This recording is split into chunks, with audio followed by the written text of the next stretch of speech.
আসসালামু আলাইকুম ভিউয়ার্স, ইনশাআল্লাহ আপনারা ভালো আছেন। আমিও ভালো আছি, অনেকটাই ব্যস্ত আছি দেখতেই পাচ্ছেন।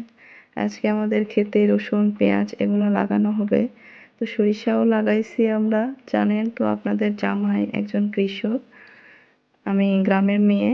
দেখতেই পাচ্ছেন আমি করতেছি, অনেকগুলো বেছে দিয়েছি, তারপরও লাগাতে লাগাতে শর্ট পড়ছে, যার কারণে আমি আবারও ব্যস্তেছি। ওর দেরি হচ্ছে জন্য ও একটু হাতে হাতে করে দিচ্ছে, কারণ লোক লাগানো আছে, লোক লাগাচ্ছে জমিতে, তো নিয়ে যেতে হবে, এই জন্য তাড়াহুড়া করে আমার সঙ্গে হেল্প করতেছে। দেখতেই পাচ্ছেন সেই বাচ্চা ললিপপ খাচ্ছে আর করতেছে, কারণ ওর মেয়ে ললিপপটা ছেঁড়ার পর আর খাবে না, ওকে দিয়েছে, ও মুখে নিয়ে খাচ্ছে আর রসুন বেচতেছে আমার সঙ্গে। দেখেন অনেকটাই দিয়েছি লাগানোর জন্য, তো অল্প একটু শর্ট পড়েছে, এইটুকু গাছলেই হয়ে যাবে, যার কারণে অনেক পাড়াপাড়ি করেই আমরা বাঁচতেছি, তাড়াহুড়া করতেছি আমিও, এই জন্য আপনাদের জামাই আমার সঙ্গে হাতে হাতে করে নিচ্ছে। ইনশাল্লাহ আপনারা দোয়া করবেন আমার ক্ষেতে রসুন পেঁয়াজ যেন ভালো হয়।